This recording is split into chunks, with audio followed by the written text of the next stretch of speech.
Bom, como anunciado antes, estamos aí na mais uma mensagem da série Caminhando com João.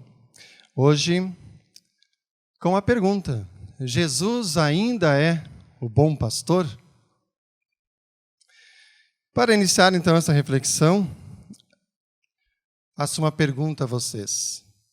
Esta semana, depois aí de um feriadão de carnaval, o reinício, né, do movimento de fato e de verdade em nosso país, porque não sei se vocês ainda costumam dizer ou ouvir, mas eu ainda ouvi essa semana. Só depois do carnaval que de fato o Brasil começa a andar. Alguém ouviu isso essa semana? O ano só começa depois do carnaval. Então agora não tem mais desculpa, né? Começou o ano. Para mim começou lá em 20 de janeiro, quando eu vou ter trabalhar, né? Então já faz tempinho, mas tudo bem, né? Talvez para outros começou antes ainda, né? Mas depois então do carnaval, não sei quantos de vocês acompanharam ou gostam de acompanhar esta festa popular brasileira, o carnaval. Quem gosta aí? Alguém levantou a mão lá atrás. Os cariocas, não sei porquê, né? 2 cariocas levantaram a mão. E tu, carioca? Levantou, desculpa, eu não vi, hein? E o carioca emprestado lá, ficou um ano por lá, não conseguiu aprender a gostar? Foi? Então. Bom, mas por que eu falo do carnaval? Vocês sentiram essa semana, depois do carnaval, ou durante o carnaval, alguma polêmica no ar? Alguém ouviu? Ouvi falar mangueira, hein? Lá mais uma mãozinha levantada. Qual foi a polêmica que a gente viu, principalmente nas redes sociais, aí, Facebook, Instagram? Qual foi a polêmica? Por quê que surgiu polêmica em torno, especificamente, de uma escola de samba? Por quê? Porque ela falou de quem? Só vi uns... Parece carioca mesmo, que só chia, né? Por quê? Jesus, né? É que a palavra Jesus favorece o chiado, né? É bastante S, né? Porque falou, né? O samba enredo da Mangueira trouxe o tema Jesus para a passarela do samba, né? E isso trouxe, então, algumas polêmicas, algumas discussões nas redes sociais. E o texto de hoje, ele também traz uma certa polêmica, e por isso eu fiz o link, né, com temática lá dessa escola de samba, que trouxe alguma polêmica, e o texto de hoje, que fala de Jesus, o bom pastor, e que também traz uma polêmica. E qual polêmica? A discussão entre Jesus e os fariseus. Por que polêmica? Porque ambas as situações tinham um pano de fundo. E qual era esse pano de fundo? Os interesses. A escola de samba, por exemplo, com certeza ela teve o seu interesse em escolher o tema Jesus para trazer na passarela como seu enredo.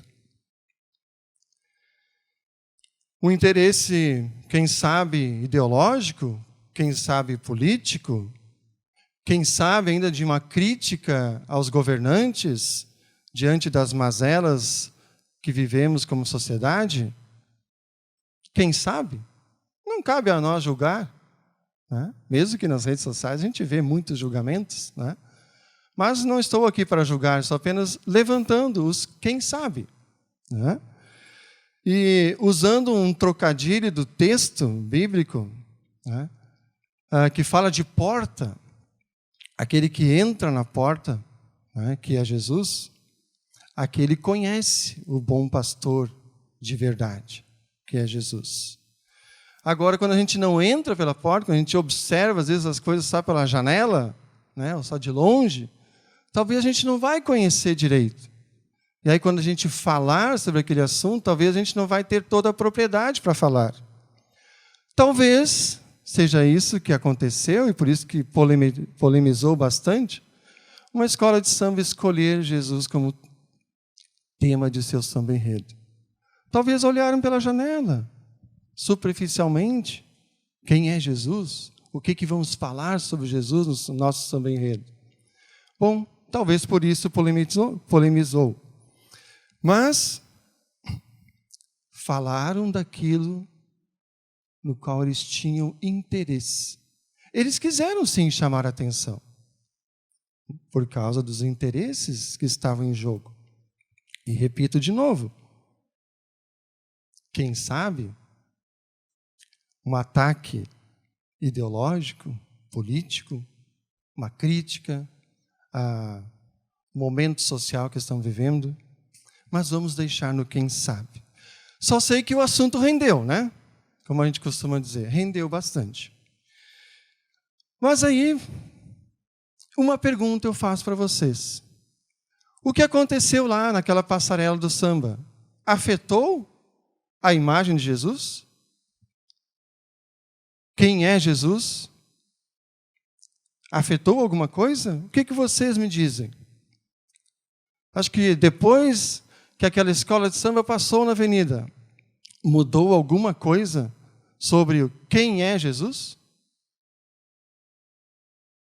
O que vocês me dizem? Não, né? Não mudou. Isso eu afirmo para vocês, que não mudou. Jesus continua sendo o que ele sempre foi, o bom pastor.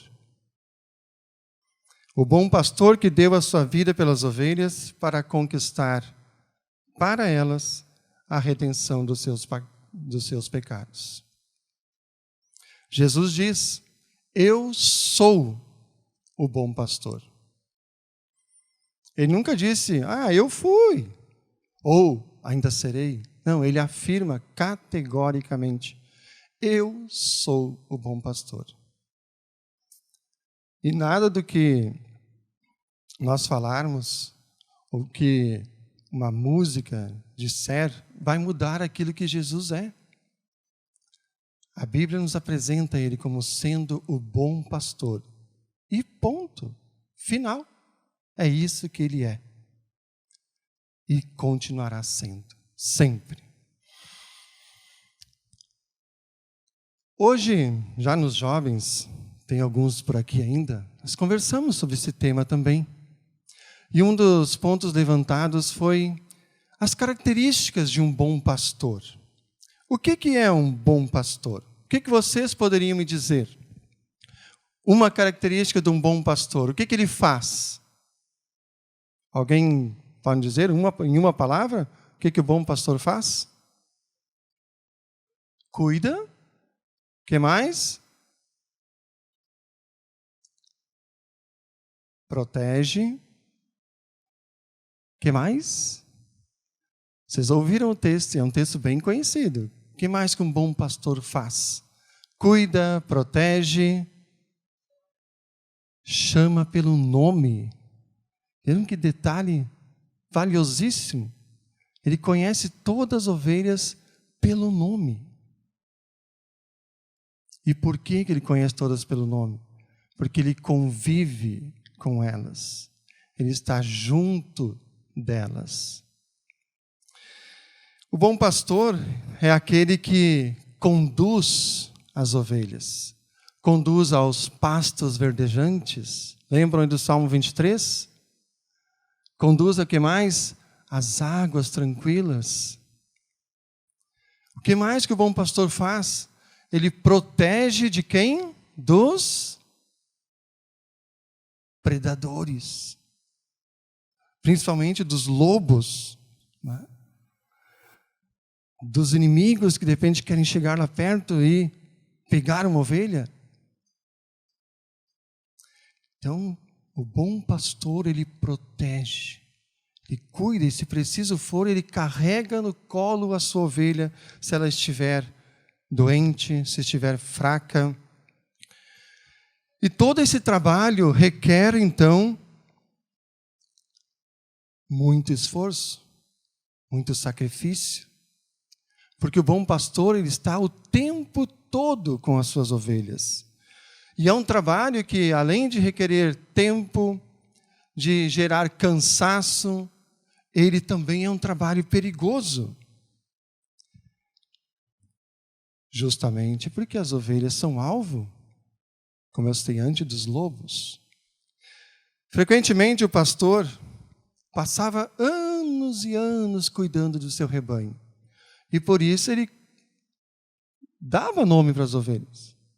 E conhecia uma por uma, pelo nome. E quando a gente vê um monte de ovelha, quem passa pela farroupilha na frente da ubra, certo, seguidamente vê as ovelhinhas ali. Né? Não parece tudo igual? A gente olhando de longe parece tudo igual. Mas o pastor olhava para cada uma e dizia, essa é tu, essa é tu. Pelo nome, conhecia cada uma. As ovelhas, em contrapartida, reconheciam a voz do seu pastor. E não adiantava alguém outro querer chamá-la, porque ela só seguia quando o pastor dela chamava. Então vejam que interessante essa relação entre o bom pastor e as ovelhas. E foi dessa maneira que Jesus se apresentou ao povo. E isso atraiu o povo. Porque, como diz a própria palavra, eles eram como ovelhas sem pastor. Mas a gente lê em um dos versículos ali que, versículo 6, diz assim, que eles não entenderam o que Jesus estava falando. Não entenderam a comparação que Jesus estava fazendo. E quem é que não estava entendendo? Eram aqueles que estavam ali, e entre eles estavam os fariseus, que, imagino eu, que o texto não nos diz claramente, que não estavam entendendo porque talvez o chapéu estava servindo, porque Jesus e os fariseus tinham atrito. Os fariseus, só para lembrar um pouquinho, eram dos principais grupos religiosos judaicos nos tempos de Cristo. E eles eram muito rigorosos na obediência à lei de Moisés e a outros ritos e costumes que foram se agregando ao passar do tempo. Né? E eles eram críticos declarados de Jesus e desafiaram a autoridade divina de Jesus. Então, quando Jesus falava com toda a sua autoridade, que fazia multidões ficarem ali quietinhas, ouvindo o que Jesus falava, os fariseus começaram, olha que isso aí tem algum perigo para nós. Por que essas pessoas estão tão sedentas ouvindo esse Jesus, que se dizia enviado do Pai? Que o Pai, Deus, e Ele eram um. Então eles estavam muito atentos a tudo que Jesus dizia para tentar, em alguma coisa que Jesus falasse, pegar Jesus e conseguir condená-lo. Esse era o plano deles. E isso foi tão interessante que havia um outro grupo, que eram os saduceus. E os saduceus eram um grupo menor que os fariseus, mas também era um grupo judaico religioso. Né? Mas ele tinha maior força política do que os fariseus, porque eles tinham uma grande influência, não somente no âmbito religioso, mas também no âmbito político. E faziam parte da classe sacerdotal dominante. E entre os saduceus tinha as pessoas de alto nível, né?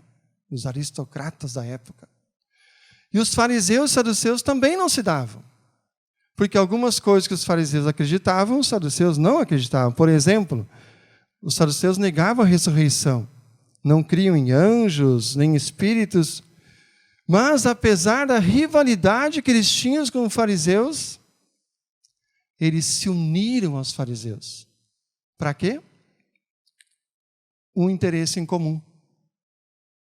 Tirar Jesus do jogo. Eles não queriam Jesus no jogo. Eles queriam anular Jesus, calar Jesus. Então, por causa do interesse em comum, eles se uniram para tirar Jesus do jogo. Bom, o povo ouvindo Jesus atentamente, os fariseus e os saduceus só ali, escutando, para tentar pegar Jesus numa artimanha e julgá-lo, condená-lo, ou seja, tirar ele de circulação. Esse era o interesse que os fariseus e saduceus tinham. Muito diferente do interesse que Jesus tinha. O interesse de Jesus era buscar e salvar os perdidos, os pecadores. E para isso, Jesus não foi somente o bom pastor. Ele também foi o Cordeiro Divino que tira o pecado do mundo. Ou seja, ele se apresenta como o bom pastor que cuida, que protege, que sabe o nome de cada ovelhinha. E ele diz também: eu sou o bom pastor que dá a vida pelas ovelhas. Quem de nós daria a vida por alguém? As mães, costumamente a gente ouve, né, que dariam a vida por um filho. Um pai daria a vida por um filho. Mas será que de fato lá na hora a gente faria isso? Jesus disse: eu vim para dar a vida pelas ovelhas, para que elas tenham o perdão, a salvação, a vida eterna. Ele se preocupava, sim, com as necessidades do dia a dia das ovelhas. Por isso que é citado ali, que levava elas para comer, para tomar água, protegia elas dos lobos, dos predadores. Ou seja, cuidava de fato, porque sabia da necessidade de cada ovelha. E elas são de fato muito frágeis. Todos nós já ouvimos falar disso. Né? Que ela, se a gente deixar ela num cantinho lá, no meio do pasto, lá, ali ela vai ficar. Se a gente não conduzir ela de volta para casa, ela vai ficar lá. Ela precisa de alguém que guie, que conduza ela, que esteja juntinho dela. Jesus tinha esse olhar. Jesus tem esse olhar. A vida de cada um de nós. Ele sabe as nossas necessidades. E Ele quer sim, Ele está junto de nós em meio a essas nossas necessidades. Mas Ele tem um olhar todo especial para aqui, para o nosso coração. O coração pecador. E para esse coração pecador, Ele tem o perdão. E para dar esse perdão, Ele ofereceu a sua vida na cruz, em nosso lugar. Isso atraía as multidões, pois todos tinham interesse em melhorar suas vidas. E muitos que tiveram esses seus interesses atendidos, a gente sabe, a gente já conhece um pouco da história, essa história que a gente vai vivenciar novamente nesse período de Quaresma, no período de Páscoa que vem logo a seguir. Muitos que receberam o cuidado, receberam o perdão de Jesus, muitos desses estavam lá, na multidão, junto com os fariseus, com os saduceus, com outros líderes religiosos, gritando o Barrabás, gritando crucifica-o. Diante de tudo que Jesus é, o bom pastor, muitos não ficaram contentes como eu tenho falado para vocês. E entre eles estão aí esses saduceus e os fariseus. E a sequência do texto de João, do capítulo 10, que eu acredito que vocês tenham lido em casa, né? Que era o tema de casa. Né? Quem não leu, pode acumular e ler durante a semana. A sequência do texto nos mostra que o povo rejeitou Jesus. Ou seja, ouviram Jesus dizer: "Olha, eu sou o bom pastor. Eu estou aqui para cuidar de vocês. Eu quero caminhar juntinho de vocês. E mais, eu dou a minha vida por vocês." E mesmo assim, que influenciados por aqueles líderes religiosos da época, que polemizaram justamente porque não queriam perder, né, a influência que eles tinham sobre o povo, eles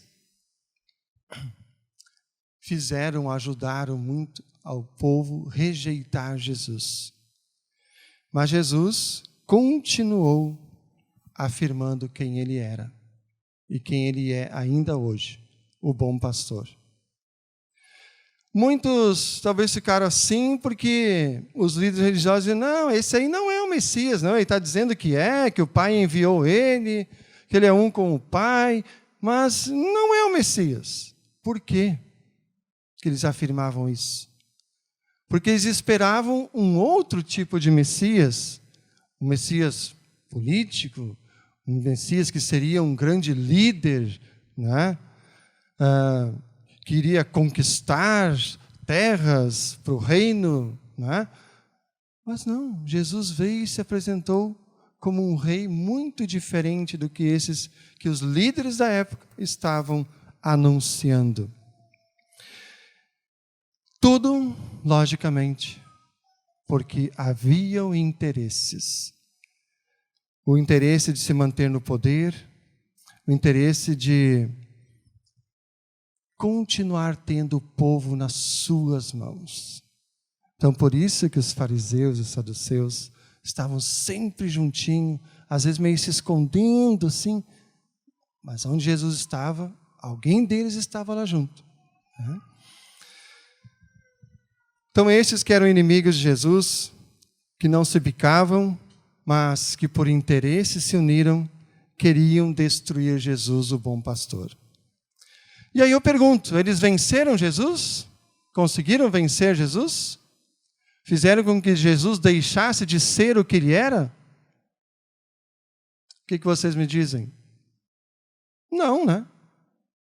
Tudo o que eles fizeram não manchou, não fez com que deixasse de ser aquilo que Jesus de fato é, o bom pastor.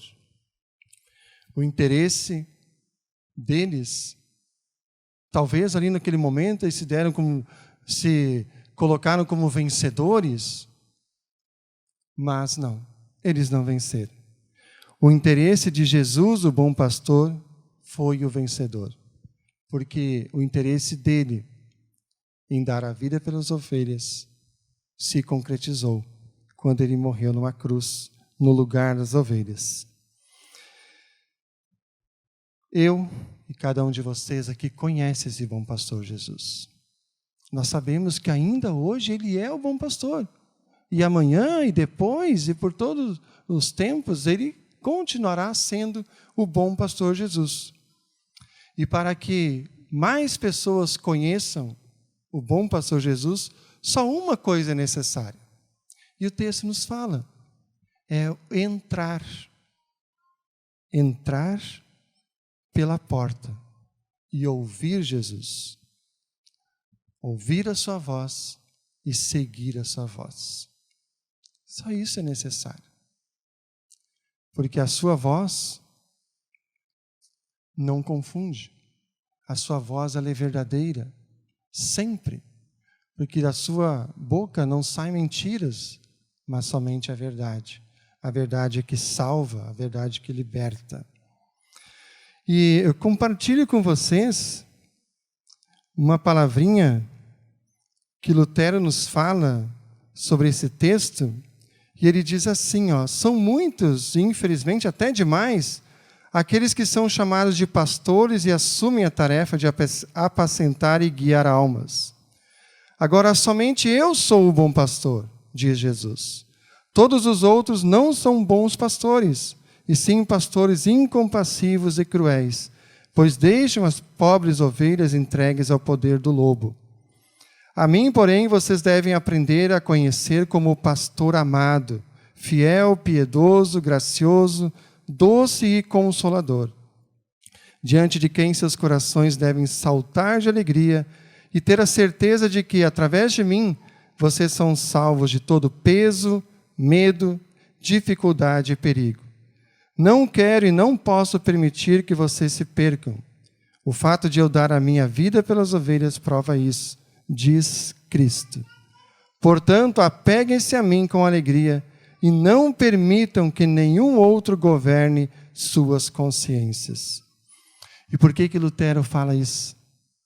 Porque bom pastor só existe um. Só Cristo. Ninguém mais é bom pastor. Eu não sou o bom pastor. Eu falo em nome do bom pastor. Mas eu não sou o bom pastor. E nenhum pastor de nenhuma igreja é. Nós falamos em nome do bom pastor. E infelizmente, às vezes, muitos pastores, por causa dos seus interesses, maculam a voz do bom pastor Jesus. Então, o que nós precisamos sempre estar atentos é para ouvir a voz do único bom pastor que há, que é Jesus. E uma outra frase diz assim, quem conhece e reconhece as ovelhas, mesmo quando estão submersas e atoladas em sofrimento, vergonha, humilhação, morte, escândalo, de sorte que nem elas se conhecem a si mesmas? Quem conhece? Somente o bom pastor, Cristo. E é Ele que as consola, dizendo que apesar de tudo aquilo que escandaliza o mundo e a nossa própria carne e sangue, Ele continua a conhecer as suas ovelhas e não se esquece delas, nem tampouco as abandona. Então Lutero compreendeu bem quem é o bom pastor Jesus.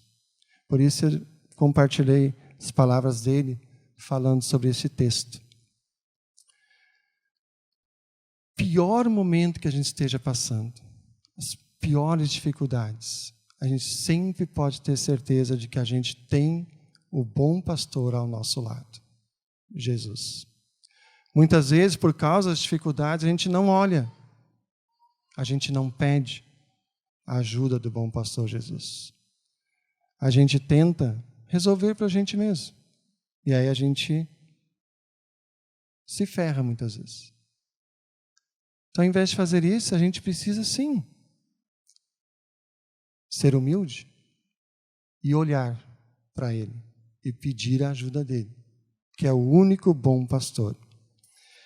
E continuará sendo. Então, continuemos, cada um de nós, a entrar pela porta e ouvir a voz do bom pastor Jesus. E seguir essa voz, deixar Ele nos guiar sempre diante de toda e qualquer situação. Porque Ele, o bom pastor, quer estar sempre adiante de nós para nos conduzir e para nos proteger. Essa é a verdade, que a gente sempre de novo precisa ler e ouvir para não esquecer e para seguir no nosso dia a dia. Porque há muitos que ainda não conhecem. E o versículo 16 de João 10 nos mostra e nos convida a nós colocarmos na nossa lista de interesses um desafio, que é como ovelhas do bom pastor Jesus, nós falarmos dele para aqueles que ainda não são ovelhas do bom pastor. Gente, aquelas que ficaram lá no meio do pasto, que estão precisando que o bom pastor Jesus vá lá e acolha ela de novo.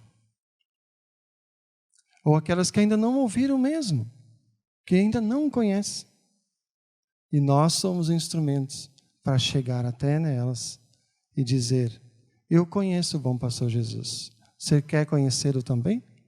Sigamos este envio que Jesus faz para nós. Vão e anunciem que Jesus, e somente Ele, é o bom pastor e sempre será. Amém.